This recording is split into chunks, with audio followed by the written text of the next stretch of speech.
Dear students, we are going to discuss about Newton's law of cooling. It's an 8 marks question. You know, Newton was known as the father of science because he did a lot of work in different areas, in different subjects of science. Now, you know that if I keep a hot teacup over a time, it cools down. If you draw a graph, time versus the temperature fall is an exponentially decreasing curve. On that, they derived and explained the rate of cooling of hot bodies when they are kept in the surrounding. So that is the beauty of this question or this experiment. ఈ రోజు మనం first year physics లోని Newton's law of cooling గురించి నేర్చుకోబోతున్నాం. ఇది మనకి intermediate లో 8 marks. మనం ఏదైనా వేడి వస్తువుని ఉంచినప్పుడు అది కొంతకాలంలో దాని యొక్క ఉష్ణోగ్రత తగ్గిపోతూ చూస్తాం. దాన్ని న్యూటన్ పరిశీలించి దాని యొక్క గ్రాఫ్ గీసి ఉష్ణోగ్రత తగ్గడానికి మరియు కాలానికి ఒక గ్రాఫ్ గీస్తే అది ఎక్స్పోనెన్షియల్లీ డిక్రీజింగ్ గ్రాఫ్ లాగా కనిపించింది.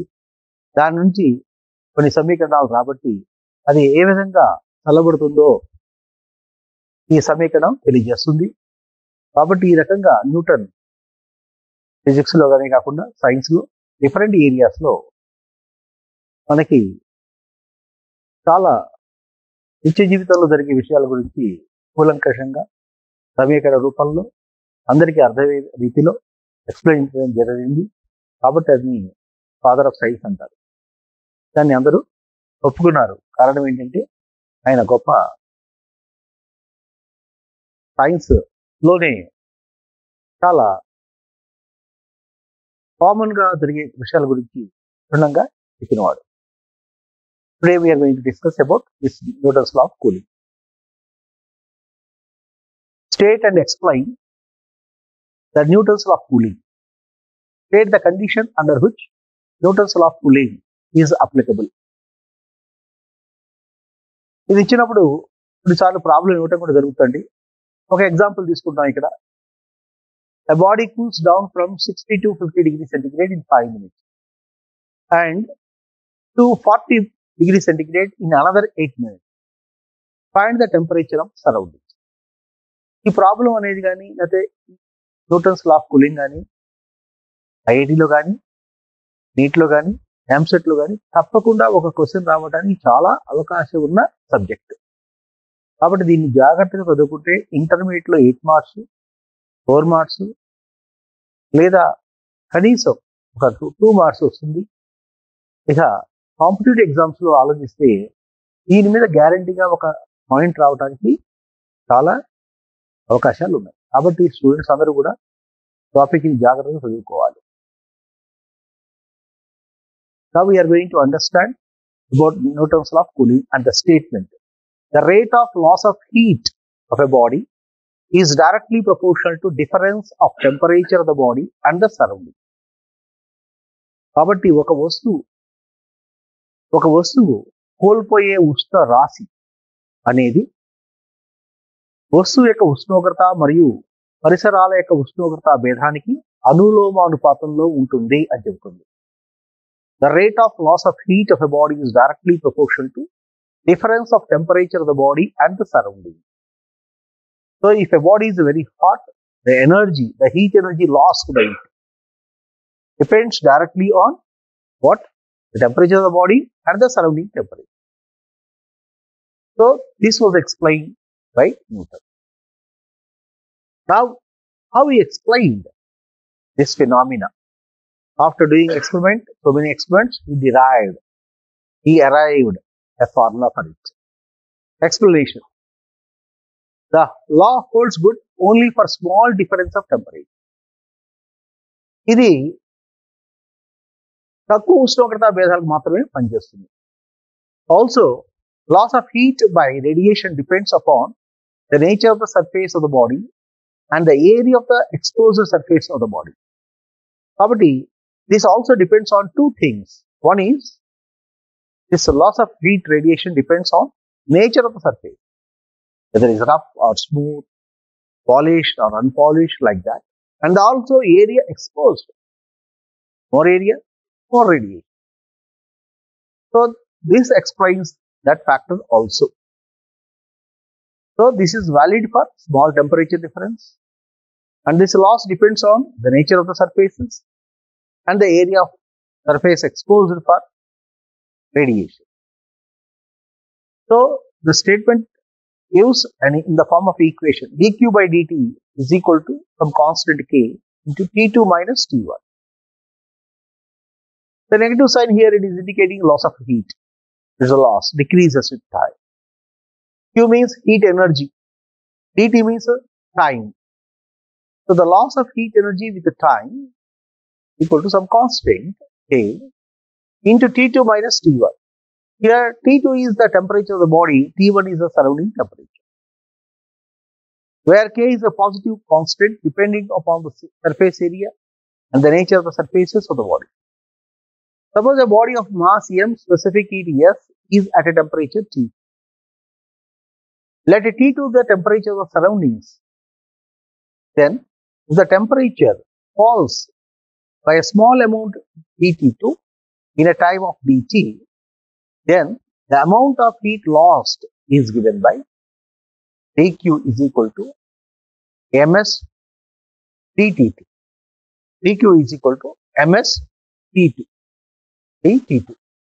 So we have a formula q is equal to mst or ms delta t. So that formula we have written. The rate of loss of heat is given by, so because we are saying rate, we have to divide with the time. So dq by dt equal to ms T2 by dt. That is the equation number 2. So here in the explanation, first we have given the statement of Newton. What is that? dq by dt is equal to some constant into temperature difference T2 minus T. Now second thing, what we have taken, Q is equal to mst. Q is the heat energy. That formula we have taken. When there is a small heat change, the dq, ms dT2, that is temperature difference. T is the time. So rate means with the time. Therefore dq by dt is equal to ms dT2 by dt. Now if you see the two equations and comparing these two equations, the right hand sides, when they are equated, ms dt by dt equal to k T2 minus T. That ms is taken to the right side, then dt2 by dt. dt means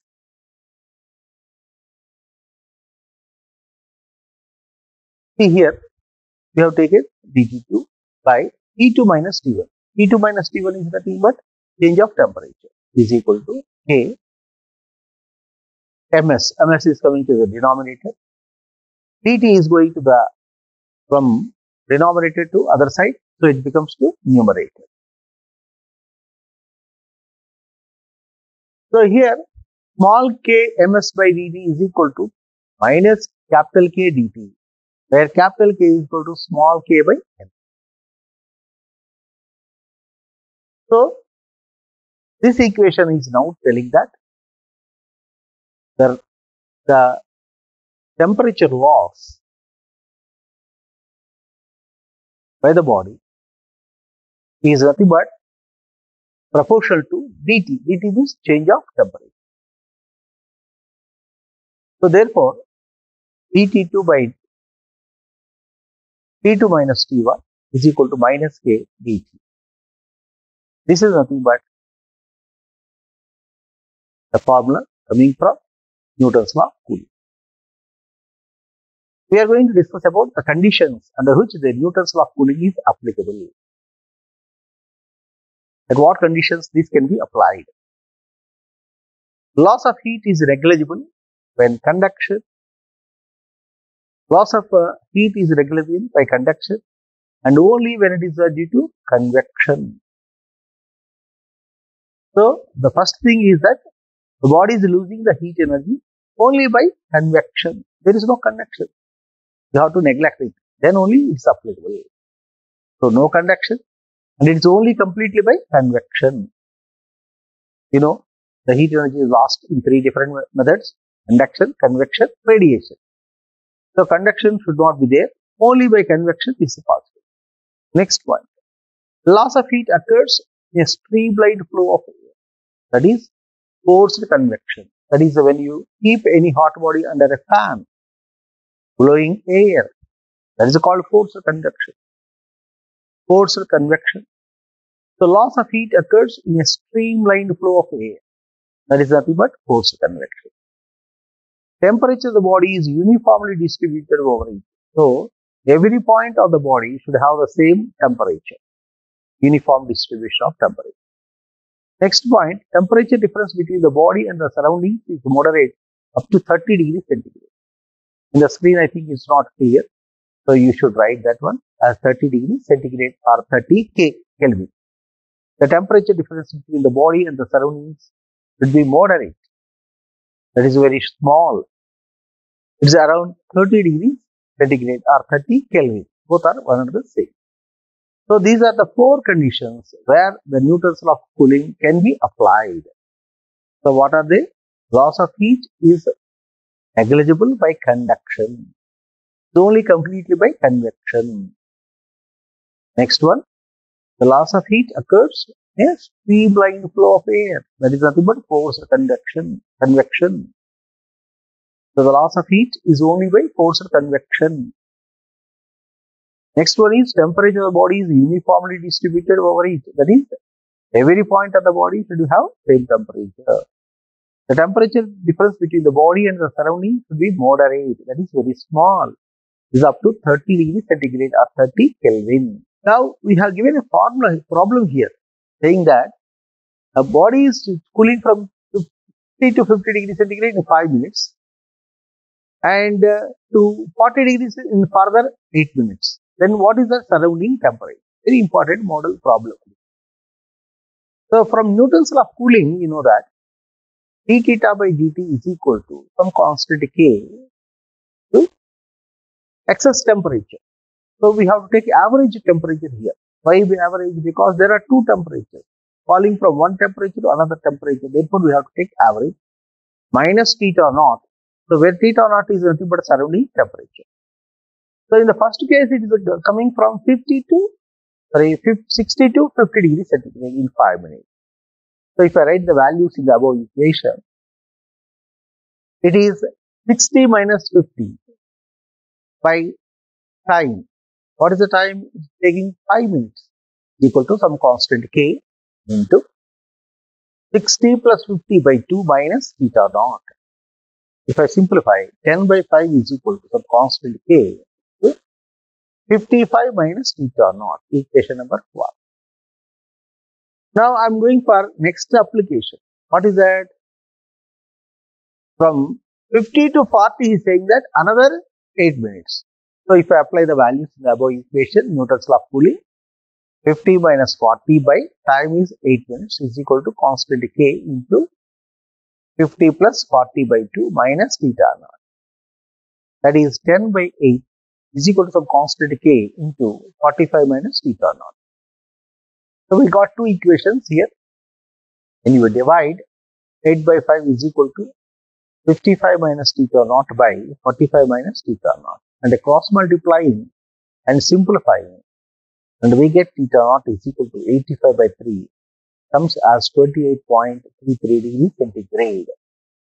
So this is a very important model, and this is very important for either in the EAMCET or NEET or IIT, this type of problem.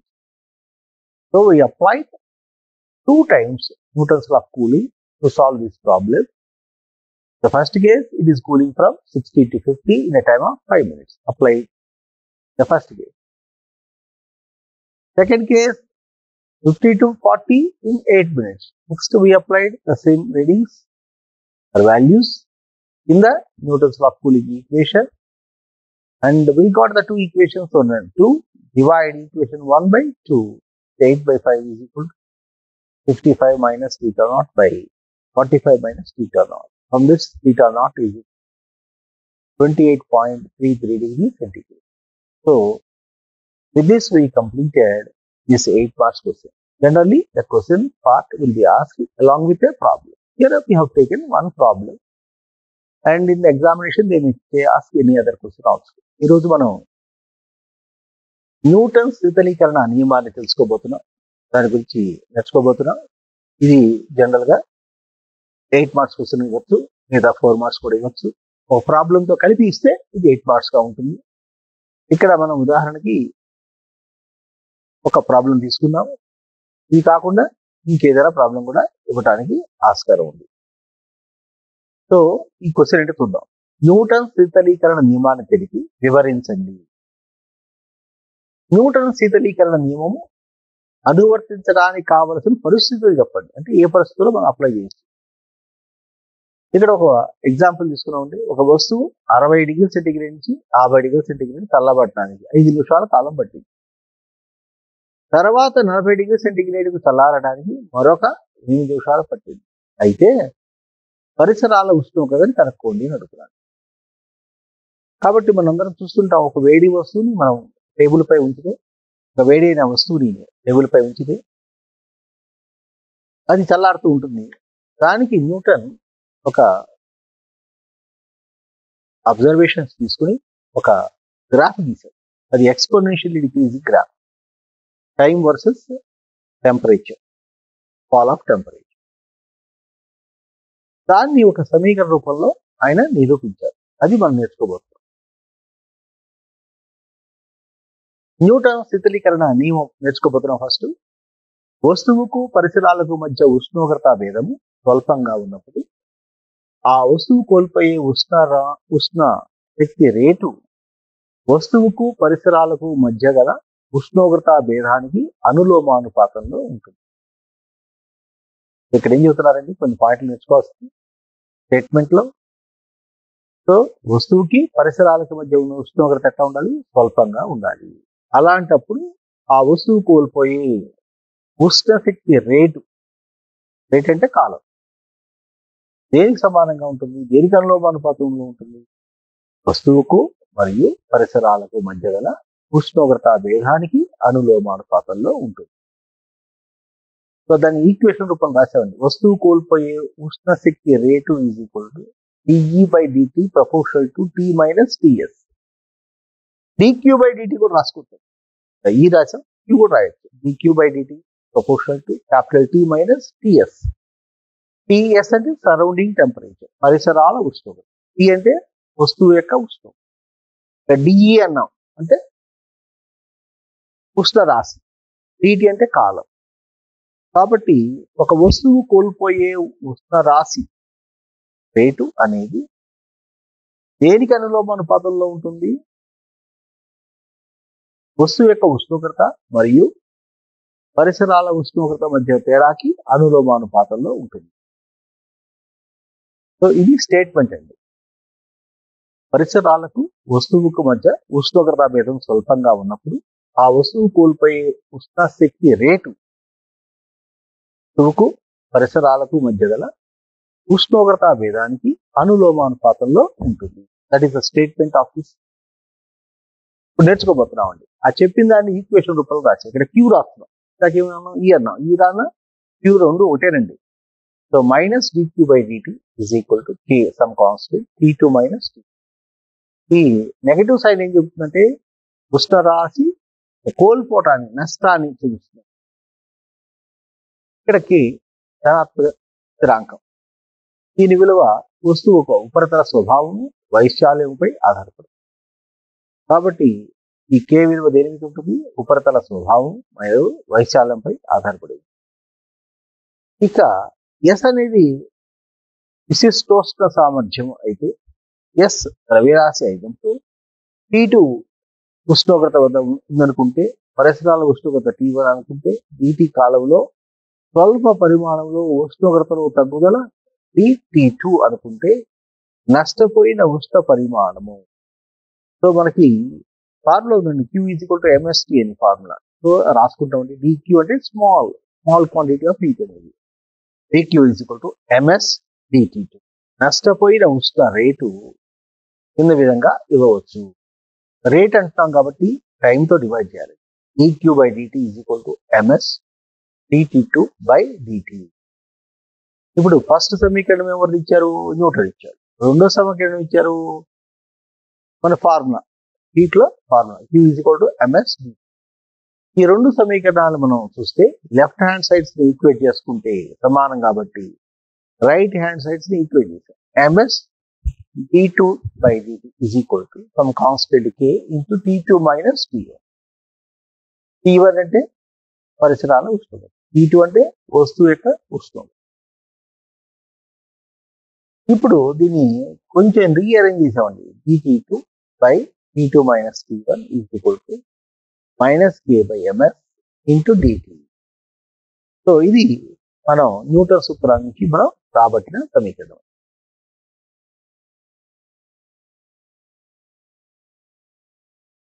So Newton శీతలీకరణ నియమం ఏంటి? వస్తువుకు పరిసరాలకు మధ్య ఉష్ణోగ్రత భేదం తక్కువగా ఉన్నప్పుడు ఆ వస్తువు కోల్పోయే ఉష్ణ శక్తి రేటు పరిసరాలకు వస్తువుకు మధ్య గల ఉష్ణోగ్రత భేదానికి అనులోమానుపాతంలో ఉంటుంది. దీని సమీకరణ రూపంలో ఇక్కడ రాసుకున్నాం. dQ by dt is equal to k T2 minus T1. ఎవరిచ్చారు? న్యూటన్. రెండవ సమీకరణం ఎట్లా వచ్చిందండి? ఫార్ములా అండి. Q is equal to MST. ఆ ఫార్ములాలో dQ is equal to MS dt2 అంటే నష్టపోయిన ఉష్ణ రాశి rate. So dQ by dt is equal to MS dt2 by dt. ఈ రెండు ఈక్వేషన్స్ లో లెఫ్ట్ హ్యాండ్ సైడ్ సమానం కాబట్టి మనం ఏ రాసుకున్నాం? MS dt2 by dt equal to k T2 minus T1. కొంచెం మాడిఫై చేస్తున్నాం equation. T2 by T2 minus T. ఆ రైట్ హ్యాండ్ సైడ్ ఉన్న T2 minus T1 is equal to minus k by ms dt equal to minus k dt. ఇక్కడ capital కే అండి. Capital కే అంటే k by ms ని capital కే అన్నారు. అదొక స్థిరాంకం. ఇది న్యూటన్ సూత్రాన్ని. ఇప్పుడు మనం న్యూటన్ శీతలీకరణ నియమము అనువర్తింప చేయడానికి అనువైన పరిస్థితులు ఏంటి? ఎప్పుడు దీన్ని అప్లై చేయొచ్చు? కాబట్టి అనువైన పరిస్థితులు ఏంటి? What are the conditions where we can apply? కాబట్టి ఏ పరిస్థితుల్లో ఈ న్యూటన్ శీతలీకరణ నియమాన్ని మనం అనువర్తింప చేయవచ్చు?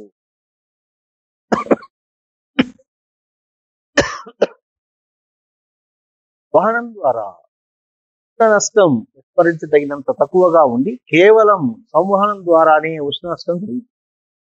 మనకి ఉష్ణ నష్టం అనేది 3 రకాలుగా జరుగుతుంది: వహనము, సంవహనము, వికిరణము. ఇక్కడ వహనం ఉండకూడదు, అసలు చాలా స్వల్పం, చాలా తక్కువ, నెగ్లిజిబుల్ ఉండాలి. జరిగేదంతా కూడా ఉష్ణ నష్టం దేని వల్ల జరుగుతుంది? సంవహనం మాత్రమే జరుగుతుంది అనుకున్నప్పుడు మాత్రమే ఈ ఉపలయ్యాలి. రెండో పాయింట్, బలాత్మక సంవహనం వల్ల ఉష్ణ నష్టం జరిగినప్పుడు ఫోర్స్డ్ కన్వెక్షన్ అంటే ఎట్లా? ఒక వస్తువుని, వేడిగా ఉన్న వస్తువుని ఫ్యాన్ కింద పెట్టాము, బాగా గాలిని ఊదుతున్నాము దానిపైన. కాబట్టి దానిపైన మనం ఉష్ణ రాశిని తగ్గించడం కోసం ఒక గాలిని ఫోర్స్డ్ గా మనం చేస్తే, బలాత్మక సంవహనం చేసినప్పుడు ఉష్ణ నష్టం జరిగితే దీన్ని అప్లై చేయాలి. నెక్స్ట్, వస్తువుకు పరిసరాలకు గల ఉష్ణోగ్రత భేదం స్వల్పంగా ఉంటాయి.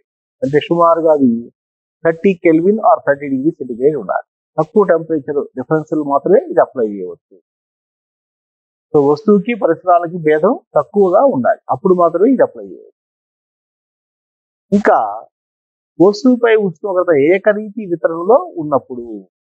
కాబట్టి ఎందుకంటే ఇక్కడ మనం ఏం చేయాలంటే, ఈ వస్తువుపై ఉష్ణోగ్రత ఏకరీతి వితరణలో ఉన్నప్పుడు, కాబట్టి వస్తువుపై ఉష్ణోగ్రత అన్ని భాగాల్లో కూడా ఒకే రకంగా ఉన్నప్పుడు మాత్రమే దీన్ని అప్లై చేయవచ్చు, లేకపోతే అప్లై చేయవచ్చు.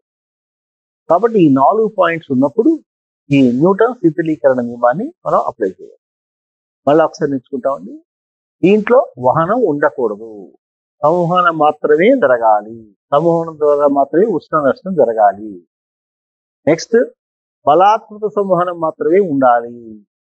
నెక్స్ట్ పరిసరాలకి వస్తువుకి మధ్య ఉష్ణోగ్రత భేదం చాలా తక్కువగా ఉండాలి. సుమారుగా maximum 30 kelvin or 30 degree centigrade ఉండవచ్చు. వస్తువుపై ఉష్ణోగ్రత ఏకరీతి వితరణలో ఉండాలి. అంటే వస్తువుపై ఉన్న ప్రతి భాగం కూడా ఒకే ఉష్ణోగ్రత కలిగి ఉండాలి. అప్పుడు మాత్రమే ఈ ఈక్వేషన్ అప్లై చేయాలి.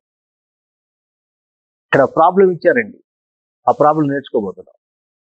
ఇక్కడ ఒక వస్తువు 60 డిగ్రీ సెంటిగ్రేడ్ నుంచి 50 డిగ్రీ సెంటిగ్రేడ్కి 5 నిమిషాల్లో చల్లబడింది. అదేవిధంగా అక్కడి నుంచి అంటే 50 డిగ్రీ సెంటిగ్రేడ్ నుంచి 40 డిగ్రీ అవడానికి 8 నిమిషాలు పట్టింది. అయితే పరిసరాల ఉష్ణోగ్రత ఎంత అని అడుగుతున్నాను. కాబట్టి న్యూటన్ సమీకరణం శీతలీకరణ నియమాన్ని తీసుకున్నాను. ఏంటది? dθ/dt from constant k θ1 + θ2/t θ1 + θ22/2 minus θ0.